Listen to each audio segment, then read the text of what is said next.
Magsitayo ang lahat para sa panalangin na pangungunahan ni Binibining Norica. Amen. Magandang araw sa inyong lahat, Section Avogadro. Ako si Binibining May, ang inyong guro sa hapong ito. Bago po ang lahat, ay ayusin muna ang inyong mga upuan at pulutin ang mga basurang inyong makikita sa ilalim ng inyong upuan. Ayusin ang inyong mga buhok, damit at gamit ng maayos at matiwasay. Ang inyong pagkatupo, maaari na kayong umupo. Maaari ko bang malaman sa ating kaling kung may lumiban ba sa klase sa araw na ito? Maraming salamat. Mainam naman kung gayon. Bago tayo magsimula, mayroon akong mga alintungtunin ng sa gayon ay mas maging maayos at matiwasay ang daloy sa klase. Maaari nga bang itong klase? Ito ay may pamagat na amat. Sa una ay aktibong isipan sa klase at sa panghuli ay sumagot at tanong ng maayos. Ang pagkakataon nito ay upang maging handa at kawili-wili ang simula ng ating talakayan ay magkakaroon tayo ng isang paunang gawain na pinamagatang kilalanin mo. Meron tayong 5 halimbawa kung saan ay tutukuyin nyo kung ito ba ay patligan, pagtanghalan, pasalaysay, liriko, pasalaysay, at lirik.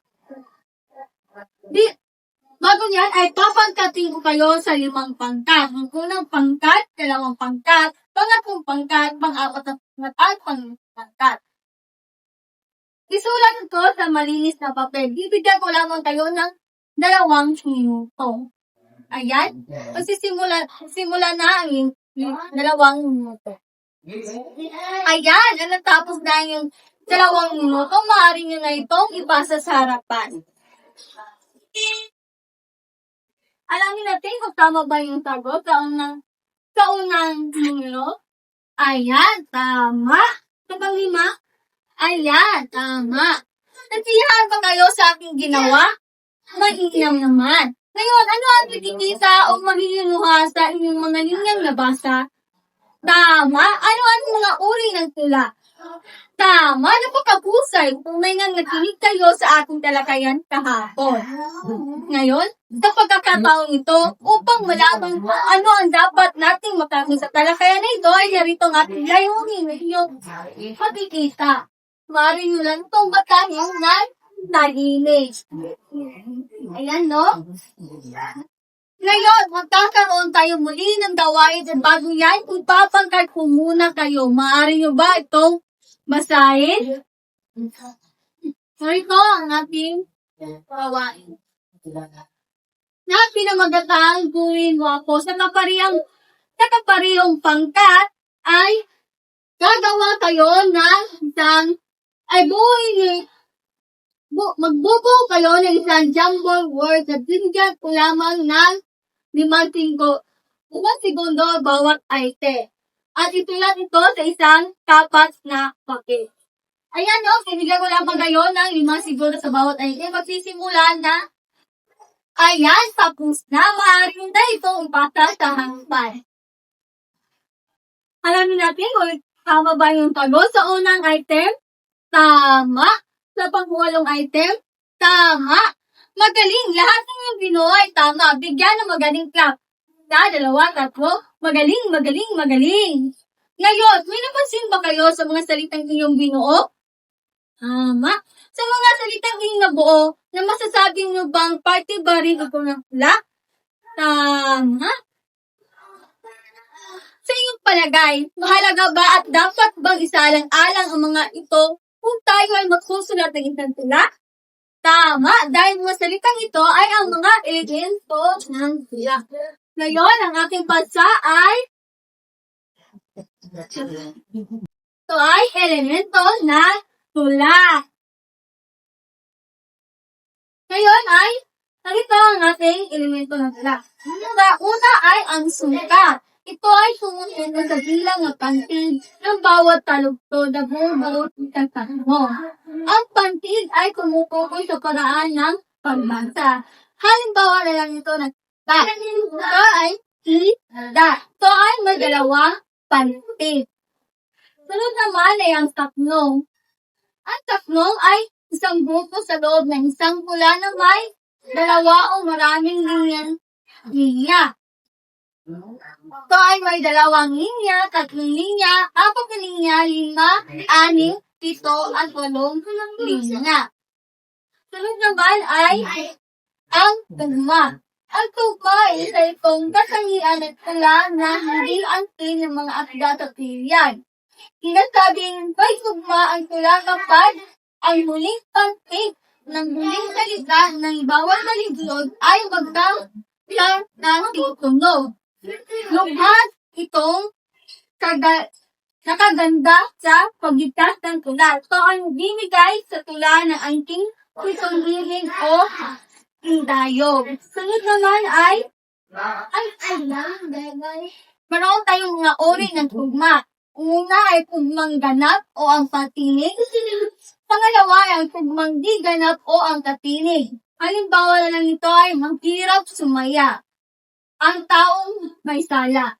Sunod naman, ang kaapat ay kaliktan. Ang kaliktan na ito ay mga maririkit na salita para mapasaya ang mambabasa at mapukaw ang damdamin at kawilihan. Halimbawa na ito ay ang maganda, ibig sabihin ay marikit kung sasaktan. Sunod naman ay mga uri ng sukat.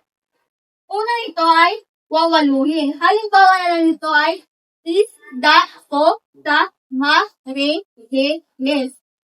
Yan. Ito ay may 8 patinig.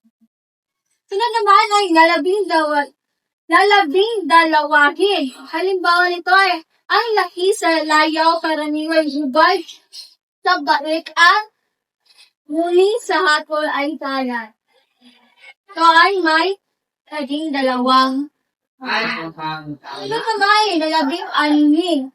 Halimbawa na lang ito ay sari-saring muwang saboy, hinog na at matatangin. Ito ay may lalabing 6.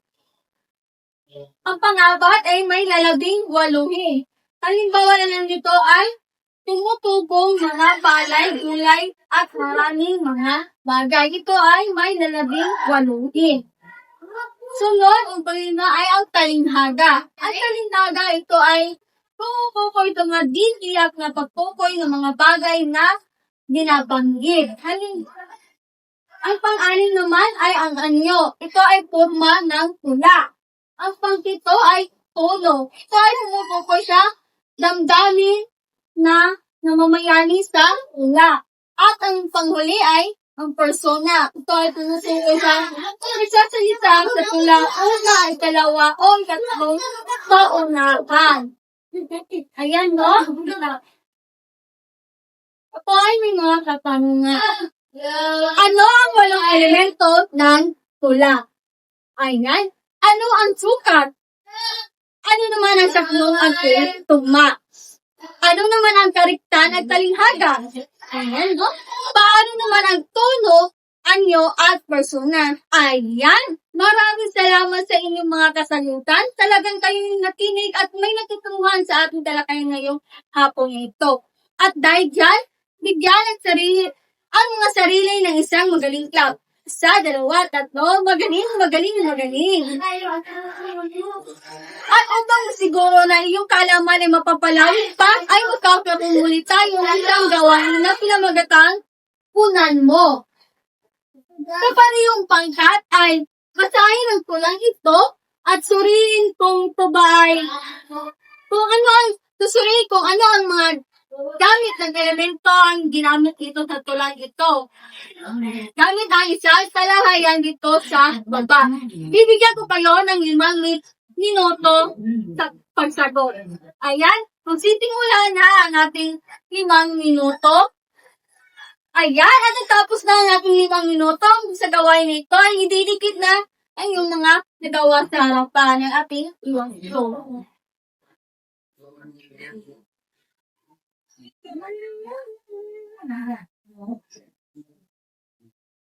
Ayan, no? Tusayin natin kung ito ba ay tama. Ayan, magaling.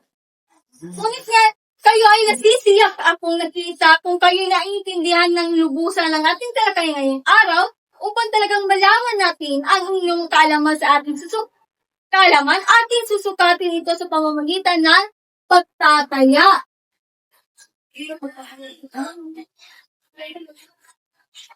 Pagtataya. Ito ang ating panuto.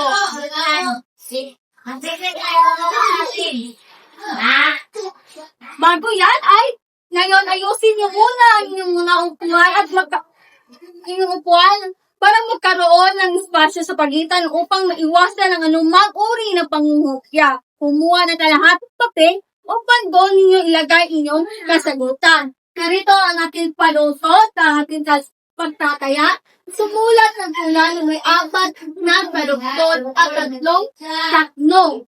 Nakatungkol sa pagmamahal sa bayan. Isulat ang sagot sa isang buong papel at bigyan laban ng 10 minuto ang bawang mag-aaral. Ayan to.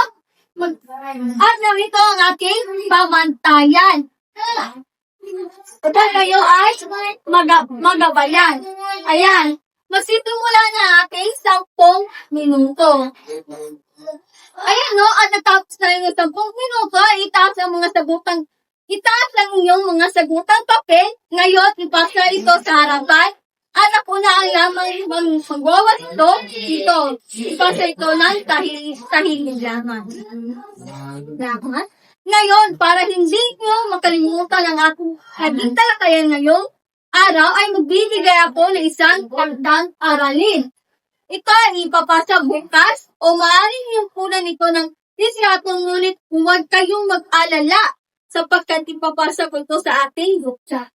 Ito ang ating kantang aralin, narito na panuto, at pagkatapos nyo sumulat ng pula ay bibigay ng 3 pangusap na nagpapaliwanag kung ano ang nais mong iparating na mensahe o kaisipan sa inyong sila. I-type ang inyong gawain sa A4 paper, Arial 1, size 12. Pagkatapos ipasa at nag-aralin sa Google Classroom bago matapos ang araw o sa ganap na 11:59 ng gabi. Ayan, no?